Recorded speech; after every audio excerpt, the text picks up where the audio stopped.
So more submarines. If you were here yesterday, Herb told us about the most dangerous war machine in the world, and he was correct. But this is the Vanguard class nuclear submarine. This is the British version because we're a grown-up country and we still do have a navy that matters. Yes, we do. Yes, we do. This thing isn't quite as big. It's oops, wrong way. Down a step. It's only got 16 missiles in it. But it's still the Lockheed Trident II D5 SLBM. The SLBMS stands for submarine-launched ballistic missiles. And of those, they can each hold eight Holbrook variable yield nuclear warheads, which technically can go from 0.3 kilotons to 100 kilotons. But I think at the lower end, you're kind of a bit... It might be 0.3, it might be 10. So, yeah. But I think at these volumes, it doesn't really matter. It's making a big mess. Wrong way.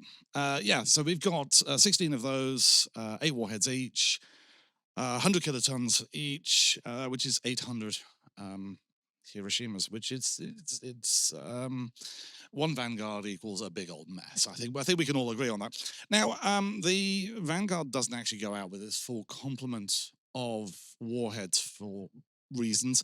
And also, one of the things that was missed from yesterday is not all of those warheads are necessarily going to be nuclear weapons. Some of them are dummies to stop interception. So, you may have 8 things that come out of your MIRV, but maybe only 6 are going to make a big old mess. But regardless, it's a big old mess. Now, the reason why I want to bring this up is because this has something that the US and the Russian versions don't have. This has the independent deterrent. So the United Kingdom, it's a country, it's a small country. We like to think we're a big country, but we're a small country, and we're an island. And if an aggressor, Badistan, for example, wanted to take us out, it's quite easy. Someone did a talk recently about how one single Russian intercontinental ballistic missile with its, I can't remember how many warheads, could really make a mess of this country and probably take out our entire parliament, our entire legislative structure. I mean, absolutely. Guy Fawkes had the right idea. There are better ways to do it, though, without leveling London. Maybe. So what happens is actually in each of these submarines is a safe. And in that safe is a handwritten letter from the Prime Minister. And that letter may say, nuke everything. Or it may say, find an ally. Or it may say, surrender. We don't know. These letters are destroyed after the Prime Minister has changed. I imagine these things were docking quite regularly. Recently.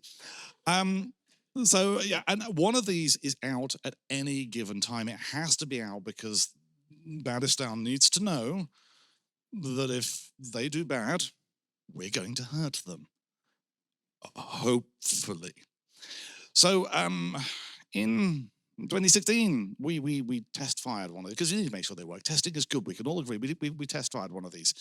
Parked off the coast of the continental US, and the missile launched and headed towards the continental US, which technically is the wrong direction. So people have forgotten about that, but everyone's saber-rattling at the moment. Loads of saber-rattling. So we decided we were going to show that we still matter. We are still a grown-up country. We still have a navy that works. So we test-launched one of these things, and it didn't work. But it's okay, because had it been a real launch, not a test launch, it absolutely would have worked. Absolutely, 100% would have worked. Please, please, please don't nuke us. Now, why did these things go wrong? Well, I don't know, but I can guess. I can guess it's probably related to software. And this leads to a very frightening realization, because it is people like me who write the control software for nuclear weapons. Sleep well.